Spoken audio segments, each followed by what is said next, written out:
আল্লাহর তরবারি। চারদিকে ইসলামের প্রচার কাজ চলছে। মক্কা এবং মদিনার লোকেরা জেনে গেছে পবিত্র ইসলাম এবং নবী সাল্লাল্লাহু আলাইহি ওয়াসাল্লাম এর নাম। দলে দলে মানুষ ইসলাম গ্রহণ করে পরম প্রশান্তির সাথে দ্বীনের পথে কাজ করছেন তারা নবী সাল্লাল্লাহু আলাইহি ওয়াসাল্লামের সাথে কাঁধে কাঁধ মিলিয়ে, একই সাথে। খালিদ বিন ওয়ালিদ তখনও ইসলাম কবুল করেননি। তিনি ভাবলেন নির্জনে বসে, গভীর রাত্রিতে। অনেক চিন্তা-ভাবনা করে দেখলেন, ভাবতে ভাবতে তিনি অস্থির হয়ে ওঠেন। পাপ এবং অন্যায়ের জন্য তিনি ব্যথিত হলেন। ভাবলেন, এভাবে আর কতদিন? কতদিন আর এভাবে অন্যায় ও অসত্যের পথে চলব? খালিদের ভেতর বিবেক সহসা জেগে উঠল। তিনি পাপের পথ থেকে, অন্ধকারের পথ থেকে ফিরে এলেন ইসলামের পথে। সুদূর মদীনায় গিয়ে নবী সাল্লাল্লাহু আলাইহি ওয়াসাল্লামের কাছে হাজির হয়ে বললেন, আমি অনেক পাপ করে ফেলেছি। আমার পাপের জন্য অনুতপ্ত। আমি এখন সত্য মিথ্যার পার্থক্য বুঝতে পেরেছি। আর পাপের পথে পা বাড়াতে চাই নে। এবার আমাকে ইসলাম গ্রহণ করার সুযোগ দিন এবং আমার পাপ মুক্তির জন্য হে দয়ার নবী সাল্লাল্লাহু আলাইহি ওয়াসাল্লাম একটু দোয়া করুন। আল্লাহর নবী সাল্লাল্লাহু আলাইহি ওয়াসাল্লাম খালিদের কথায় অত্যন্ত খুশি হলেন। তিনি খালিদের জন্য দোয়া করলেন। ইসলাম গ্রহণের পর শুরু হলো খালিদের জীবনের আর এক অধ্যায়।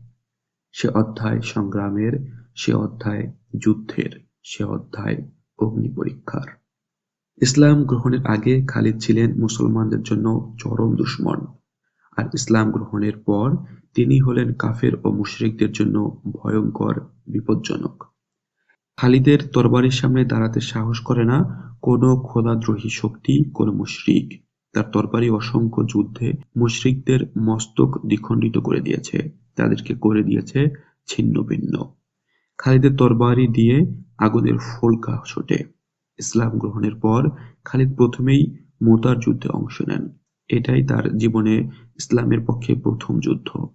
মুতার যুদ্ধে খালিদ অত্যন্ত বীরত্বের সাথে যুদ্ধ করেন।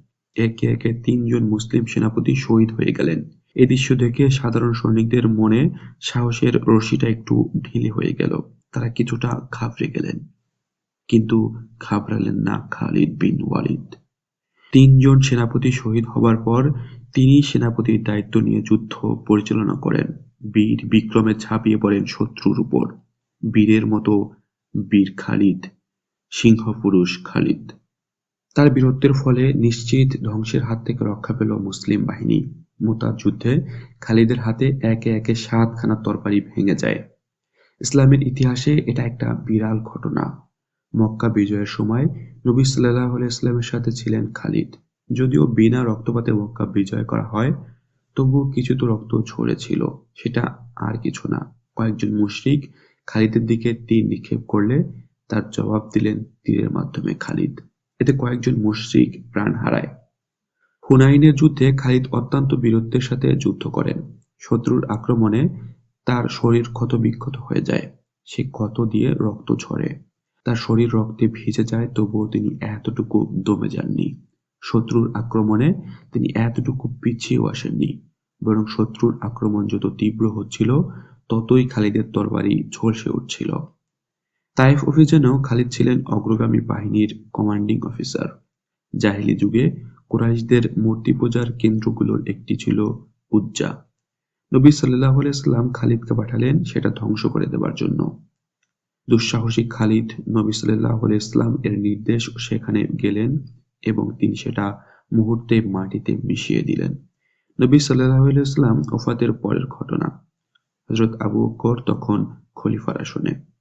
এ সময়ে আরবের চারদিকে ইসলাম ত্যাগকারী, নবুয়তের মিথ্যা দাবিদার ও যাকাত প্রদানে অস্বীকারীরা মাথাচাড়া দিয়ে উঠল। খলিফা আবু বকর একটি মুসলিম বাহিনীর নেতৃত্ব দিয়ে খালিদকে পাঠালেন ভণ্ড নবীর দাবিদার তুলাইহাকে শায়েস্তা করার জন্য।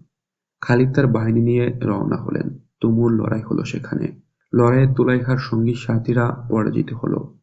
তুলাইহার বহু সঙ্গীকে খালিদের বাহিনী হত্যা করলেন এবং তার ৩০ জন সঙ্গীকে বন্দী করে খালিদ নিয়ে এলেন আবু বকর রাদিয়াল্লাহু তাআলা আনহুর কাছে।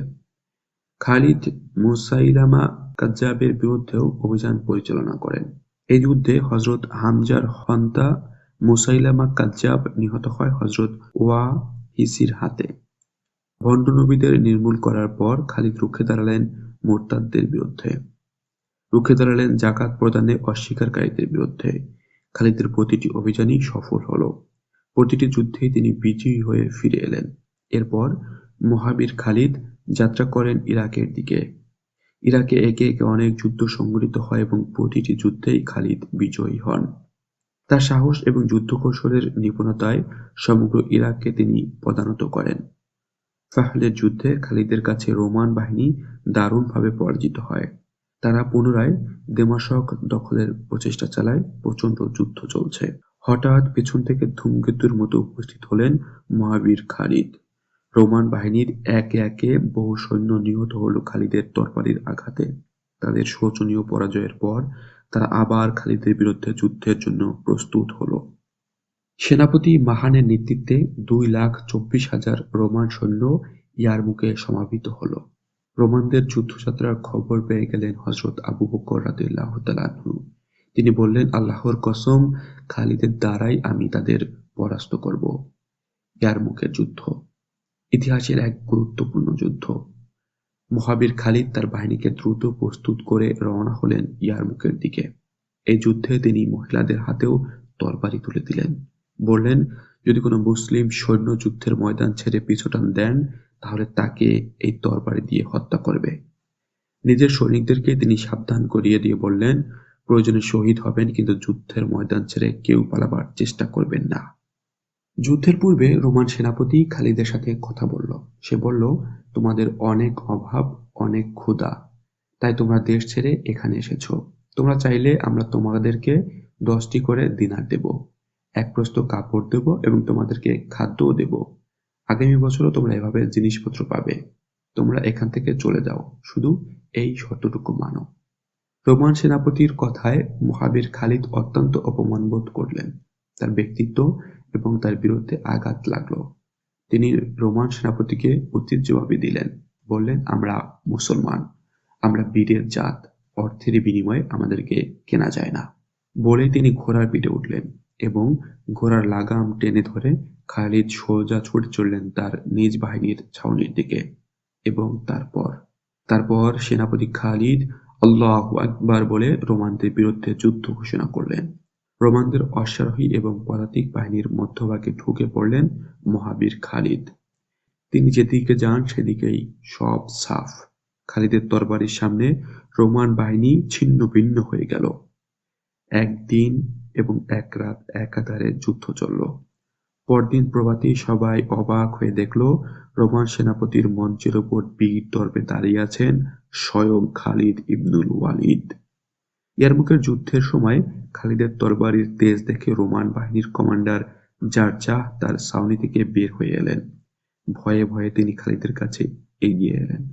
বিনয়ের সাথে জিজ্ঞেস করলেন, মহাবীর খালিদ, আপনি সত্যি করে বলুন তো, আল্লাহ কি আসমান থেকে আপনাদের নবী সাল্লাল্লাহু আলাইহি সাল্লামকে এমন কোন তরবারি দান করেছেন যা তিনি আপনাকে দিয়েছেন, এবং সেই তরবারি আপনি যাদের বিরুদ্ধে ওঠান তারাই পরাজিত হতে বাধ্য হয়? রোমান কমান্ডার জারজার কথা শুনে খালিদ হেসে উঠলেন। খালিদের বীরত্ব এবং ব্যক্তিত্বে মুগ্ধ হয়ে জারজার তখনই ইসলাম কবুল করলেন এবং রোমানদের বিরুদ্ধে যুদ্ধ করে শহীদ হলেন। ইয়ারমুকের এই গুরুত্বপূর্ণ যুদ্ধে বিজয়ের পর খালিদ হাদির জয় করেন। হাদির জয় করার পর তিনি কিন্নাসরিন এর দিকে অভিযান চালান। মুসলিম বাহিনীকে প্রতিরোধের জন্য তারা পূর্বেই কিল্লার প্রবেশদ্বার বন্ধ করে দিয়েছিল। খালিদ চিৎকার করে তাদেরকে বললেন, তোমরা কোথায় পালাবে? যদি মেঘমালার উপর আশ্রয় নাও তাহলে আল্লাহ আমাদেরকে সেখানে উঠিয়ে নেবেন, অথবা তোমাদেরকে নামিয়ে আনবেন আমাদের তরবারির সামনে। তোমরা কোথাও পালাতে পারবে না। হিমসবাসীদের করুণ পরিণতির কথা চিন্তা করে খালিদের সাথে সন্ধি চুক্তি সম্পাদন করতে বাধ্য হলো। ইসলাম গ্রহণের পর থেকে মৃত্যুর পূর্ব পর্যন্ত যুদ্ধের ময়দানেই সময় কেটেছে মহাবীর খালিদের। তিনি প্রায় 100 যুদ্ধে অংশ নিয়েছিলেন। তার শরীরের প্রায় প্রতিটি অংশেই বর্ষ, তীর এবং তরবারির আঘাতের চিহ্ন স্পষ্ট ছিল। খালিদ ছিলেন যুদ্ধপ্রেমিক এক দুঃসাহসী বীরপুরুষ। যুদ্ধই তার নেশা, যুদ্ধই যার ধ্যান। ইসলামের সপক্ষে তিনি ছিলেন অতন্দ্র এক সেনাপতি, আর তার তরবারি সর্বদা কোষমুক্ত থাকত শত্রুর মোকাবেলায়। তার বন্ধু এবং শত্রু সবাই বলতেন, খালিদ এমন এক যোদ্ধা যিনি নিজেও ঘুমান না, অন্যকেও ঘুমাতে দেন না। আর মহাবীর খালিদ বলতেন, আমার একটি পুত্র সন্তান ভূমিষ্ঠ হবার সুসংবাদের চেয়েও আমার কাছে ইসলামের পক্ষে শত্রুর মোকাবেলা করা এবং একটি যুদ্ধ অধিক প্রিয়। এই হলেন মহাবীর খালিদ। খালিদের মৃত্যুর পর হযরত ওমর রাদিয়াল্লাহু তাআলা আনহু যার সম্পর্কে বলতেন, নারীরা খালিদের মতো সন্তান প্রসবে অক্ষম হয়ে গেছে। আর নবী সাল্লাল্লাহু আলাইহি ওয়াসাল্লাম তার সাহাবীদেরকে বলতেন, তোমরা খালিদকে কষ্ট দিও না, কারণ সে কাফেরদের বিরুদ্ধে চালিত আল্লাহর তরবারি। খালিদকে অত্যন্ত ভালোবাসতেন নবীজি সাল্লাল্লাহু আলাইহি ওয়াসাল্লাম। তিনি বলেছেন, খালিদ আল্লাহর তরবারি, যা কাফের ও মুনাফিকদের বিরুদ্ধে কোষমুক্ত করেছে। মহাবীর খালিদ, খালিদ আল্লাহর তরবারি। এই সম্মানজনক বীরত্বের খেতাবটি দিয়েছেন স্বয়ং নবী সাল্লাল্লাহু আলাইহি ওয়াসাল্লাম। সাইফুল্লাহ বা আল্লাহর তরবারি উপাধি একজনই মাত্র পেয়েছেন, তিনি দুঃসাহসী হযরত খালিদ ইবনুল ওয়ালিদ।